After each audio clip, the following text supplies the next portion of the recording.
Hi, everyone. Thank you so much for joining us today. We are currently with Jay Milbrandt. He is the president of Bedford Industries.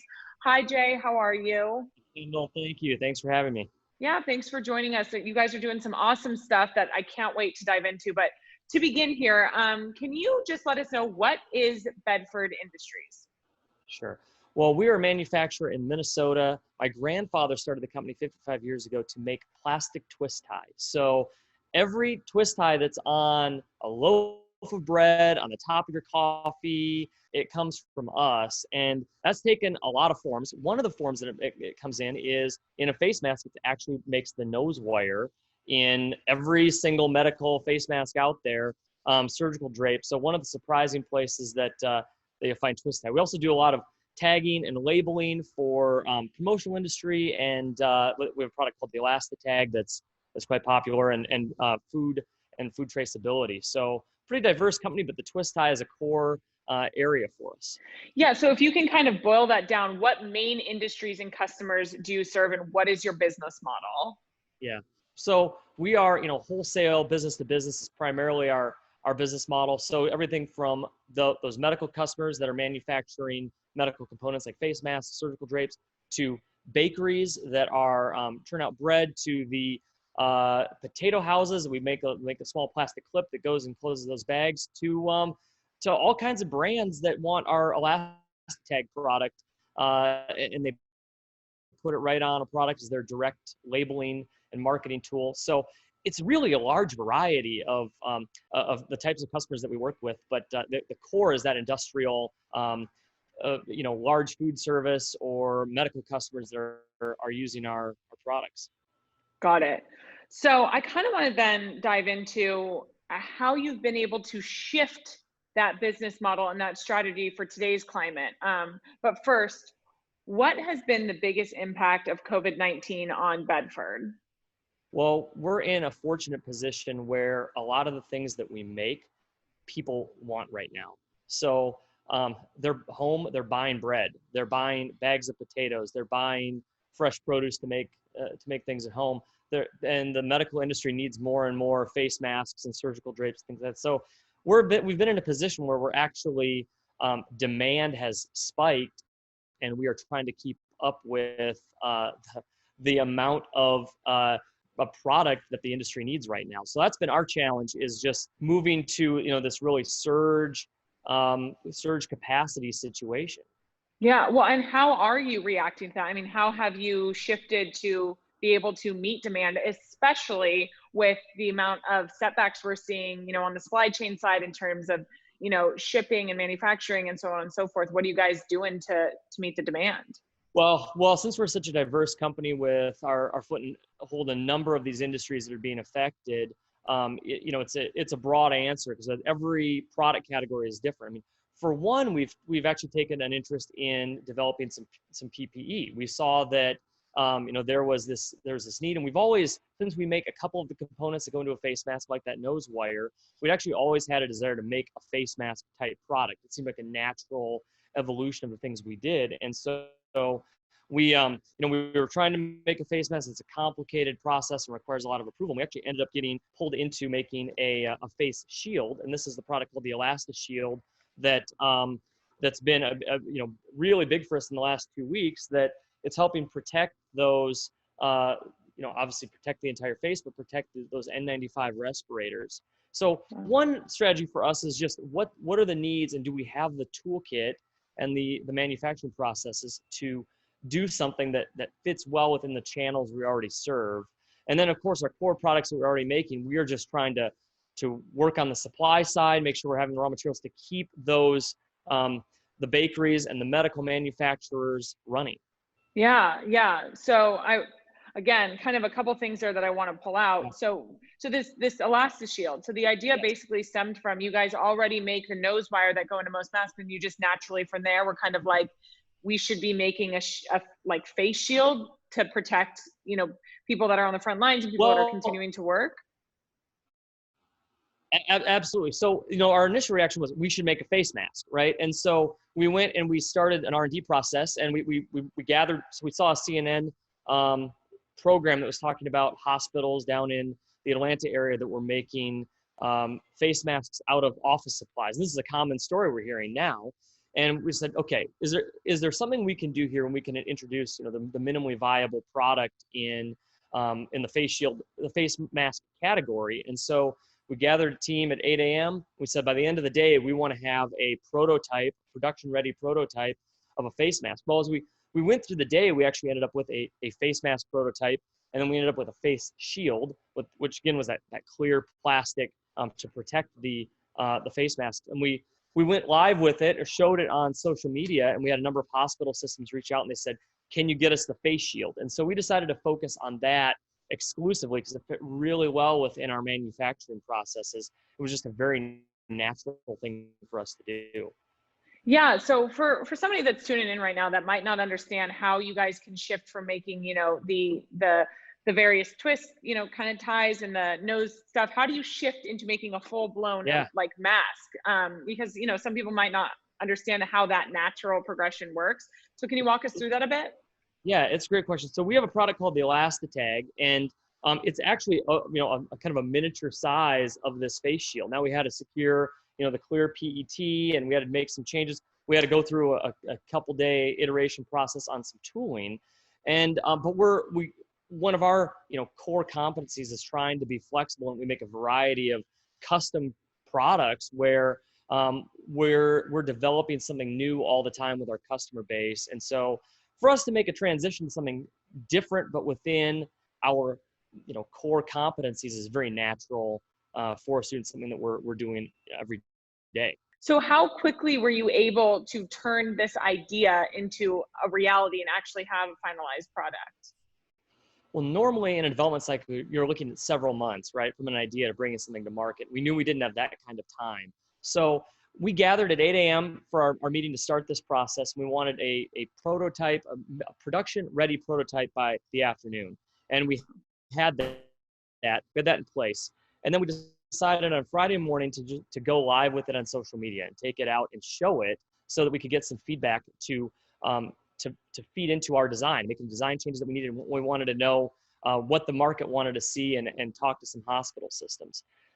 So by Friday afternoon, we were on the phone with our tooling manufacturer, and they had a queue of things already in their process, but they were able to work around the clock, work all weekend for us. And we had tooling arriving Monday evening, and it arrived at our factory at 1 a.m. And we had a team of engineers standing by, ready to put it into our production process, because we knew that by that point, every hour counts. When people out there with their lives on the line looking for PPE, we wanted to get things to the market as quickly as possible. Wow, that is impressive. And honestly, I love that this shows the power of social media in real time too. I mean, like that's great that you were able to put it out there, get feedback immediately, and then immediately put that into production, which it's pretty incredible in times like this, how social media can come into play and how, you guys having the flexibility that you have and able to turn this around like you have. But speaking of social media, so how did people react, and like what was the demand you saw right after that? Because I'm curious then to know how you handled that demand and those amount of inquiries from that point on.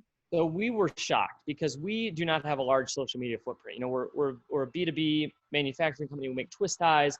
It's not what people are looking to follow on social media, right? I mean, we certainly have our customer base and our friends and our community, but we were surprised at the thousands and thousands of shares that it got, and the number of the people from all over the country, all over the world, who were encouraging us and asking how they could get their hands on the product. Now, we were assuming we would be, working on the wholesale level with large hospital systems or government entities, and we did not expect the demand from individuals, from medical units, from small first responders, so sheriff's offices or fire departments, nursing homes, even grocery stores, places that don't have the buying power, particular to get PPE, where the large hospital systems sometimes do, or they've got a foothold in the government to get that. So we were shocked by the number of people who came out of nowhere just saying, can I buy 10? Can I buy 20? Can I buy 100? And so we were not equipped to handle this. It's not something that we're set for. We're used to taking credit terms and taking it's a process working with larger B2B customers. And so we reached out to our friends at NetSuite and said, is there any way that we can get an e-commerce store up in rapid time to be able to deliver direct to those who need it the most? Mm. And so that's what you did, right? Can you kind of walk us? So you never, first of all, you never had an e-com platform before this.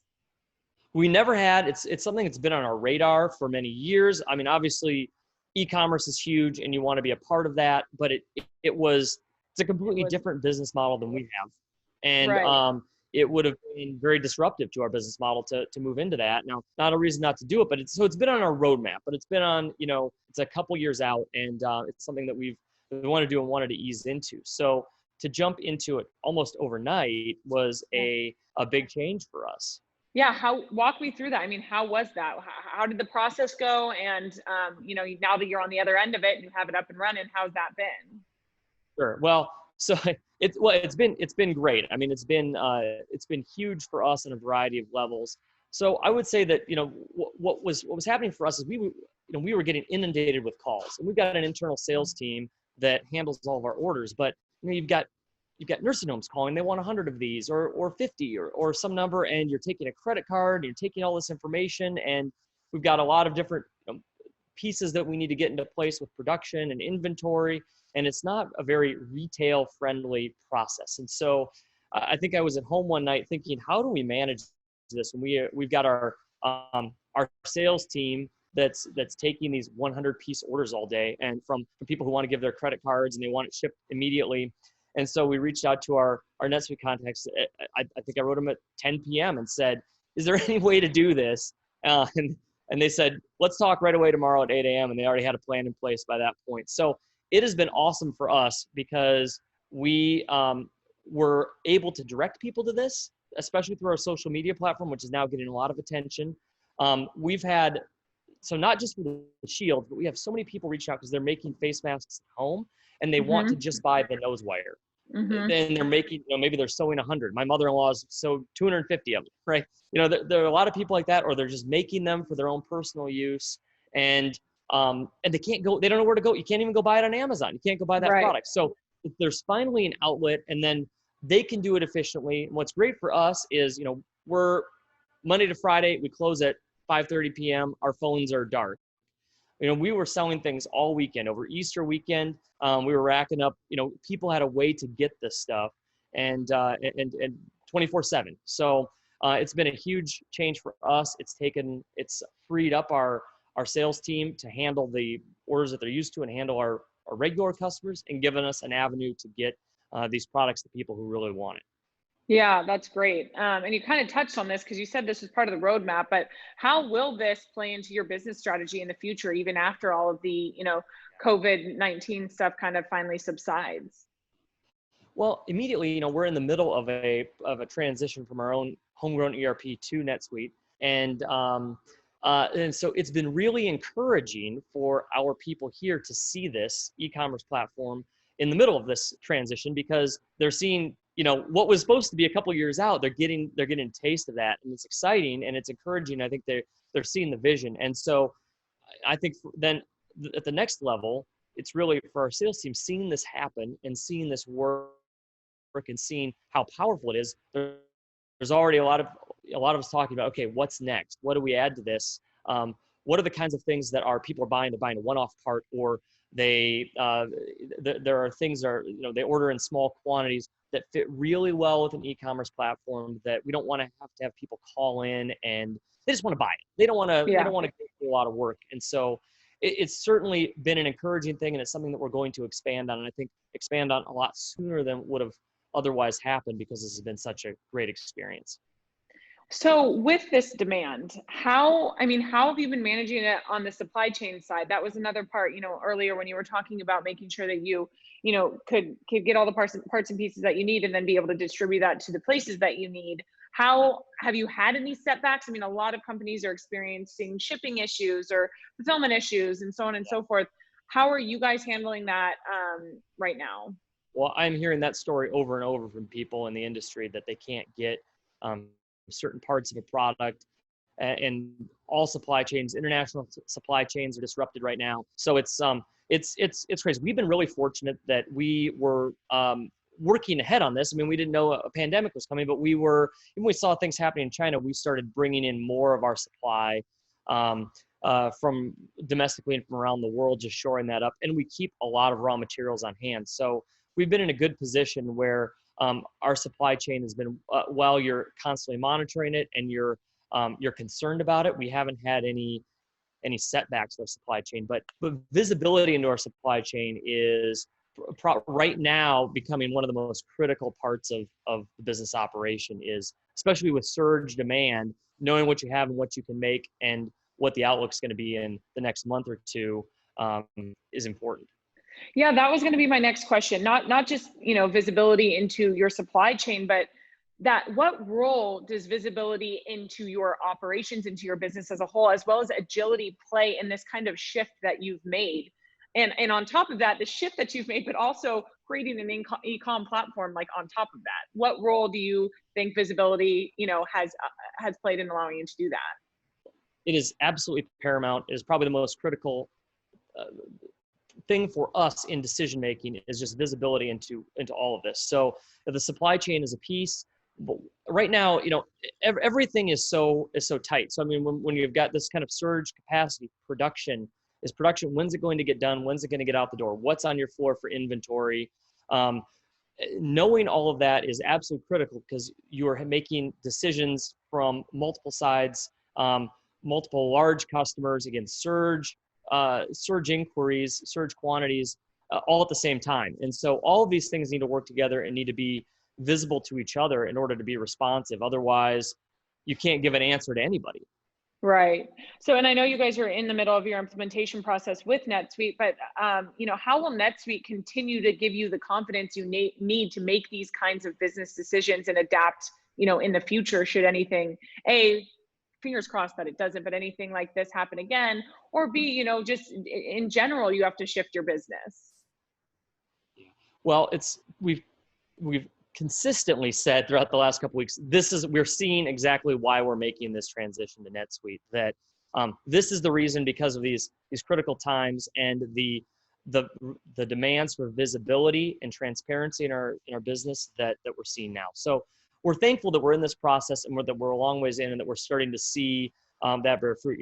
Even just being able to watch our e-commerce store over the weekend mobily, and it's a holiday weekend, and there were several of us talking about, okay, what are we going to be running here on Monday morning right away, or when they start up, what do we want to get on? Because we're already seeing where the demand is going and where what products are trending, and making decisions that we wouldn't have had the ability to make because we couldn't have seen that before. So it's already turning lights on for us, is the way we like to put it, that we've had some dark rooms that we've gotten the light switch was turned on. And so it's a wonderful thing to have happen. And e-commerce is just, again, a punctuation mark on top of that, of why we're doing that and what the benefit that we're getting from it. Right.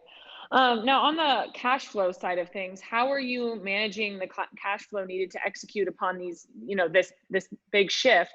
But not only that, I mean, have you had to do any kind of cutbacks at this time, or taken any, action to make sure that you have a runway enough to get through this and still execute upon, the shields that you guys are making, and so on and so forth? Well, I think the biggest challenge in all of this is securing raw materials, and we're hearing this from a lot of people. Again, that the standard raw material channels are not what they used to be, right? And so for us, I think the cash flow question is going and buying trying to go and secure as many raw materials as you can, and trying to outguess that. What are we going to need in 2 months? And paying for that, you might be paying a different price than you were a couple months ago, just because of the supply and demand situation. So right. We've been in a fortunate position where we've had good partners in the supply chain previously, and so we've already been working through our normal channels, and we have good relationships, and so there haven't been any major disruptions in that chain for us, and that's put us in a fine cash flow position where we've been able to manage this. But I think we're all trying to be conservative and saying, okay, we want to make sure we're making decisions on what do we really need, because you don't know what's coming, and we don't know how this is all going to play out. And how are you making those kinds of decisions? I mean, how are you kind of hypothesizing about what raw materials you may need or what might, increase or decrease over time? Is there data that you're looking into? Any insight that you can give us on that? I wish we had good data on this. I mean, certainly we're watching all the metrics. I mean, I don't think anybody knows, but we're certainly listening to all our customers and trying to, and others. I think for one thing that this crisis has opened up a lot of doors and communication with competitors and other people in the industry who we normally would not have had a chance to talk to. So there's a lot of this collective listening. And, part of the reason that we're in this position on a macro level is that a lot of manufacturing went overseas, right? And so we've always manufactured in America. We've never contracted anything overseas. We've never moved anything overseas. We're seeing the benefit of that now as an American manufacturer, that we can be responsive, that we're here, and when other people can't get things overseas, they're coming to us. And so, I think we're really listening, and a big question right now is, does the supply and the demand stay in the U.S. or does it move abroad again in 6 months to a year or longer? And no one knows. There are voices that are saying 6 to 9 months, it's gonna be back overseas. This is gonna blow over, or is it gonna be staying here for the next 3, 5, 6 years, or what does that look like? And I don't think, or is it permanent? I don't think anybody knows, and we're all just trying to make the best decision. And you're sort of projecting 6 months out, but every day is changing, and almost every hour you're getting a different story. You're getting customers coming out of the woodwork, in face masks. I mean, we got car manufacturers. I mean, they've never had anything to do with face masks before, but car manufacturers coming and they're going to be, making face masks for the government, and you don't know how long that's going to stay around, and you want to serve that business, and you want to help our country, but you just don't know how to plan in the long run for that. Is it here to stay, or is it a short-term thing? Yeah. So at this moment in time, it's kind of day by day is what I'm guessing. Yeah. Yes. Well, to round things out here, other than, planning for raw materials, and so on, what would you say, you over at Bedford, what are you guys doing to plan for the future in general as a business? And is there anything that you've experienced amid COVID that you will definitely keep moving forward? Any part of the strategy you've changed? Obviously, you talked about the e-com site, but any on the operations side, anything else that you're thinking about for the future? Well, yeah. I mean, certainly this is not something that any of us would have predicted. I think when we make, a crisis management plan, we think fires, floods, tornadoes, those kind of things. Who planned for a global pandemic? I mean, I'm sure some people did. Right. I mean, you think about, hey, you can shift operations here. You've got several different raw material suppliers lined up in case something happens in this continent, but it's everywhere. And so how do you plan on that, and how do you think ahead? I mean, I think we will continue to bring in more raw materials and stock more raw materials for the future, because you just don't want to be surprised. I also think that there's something with having surge demand, capacity, and production for these kind of crises in the future, and wanting to not run so thin with your manufacturing that you're on the edge in a normal time, that you can accommodate fluctuations that when the world needs it. So those are all things we're thinking about. And I think this is a new kind of crisis that no one was well prepared for, but we'll all have to adjust some business strategy in the future. But I think we'll probably continue to, like our elastic shield. I mean, we expect that to be a continued product for us. Not we actually went out and got an FDA registration for it, so we're looking at that as something that's permanent. It fit well within what we do and our core competencies and our channels. And so I think we're optimistic that this is creating opportunities for our company and our partners. And we're taking it all day by day, but we're optimistic about where it's heading. Yeah, I agree. And, even you said it earlier. I mean, where you had it on your runway to plan for an e-com site, this kind of forced your hand at it. And now you get to take that into the future and work with it. And I think that silver lining there is what gets businesses and business leaders and people in general through all of this, is to look at the positive. So I appreciate that optimistic outlook. I know we all do. We appreciate everything that you're doing to help protect those that need these masks at this time, all of us, to really nip this in the bud. So thank you so much for chatting with us today. We look forward to everything that Bedford has, coming for us in the future, and keep on doing what you're doing. Thank you. Thanks. We appreciate your team too. Thank you.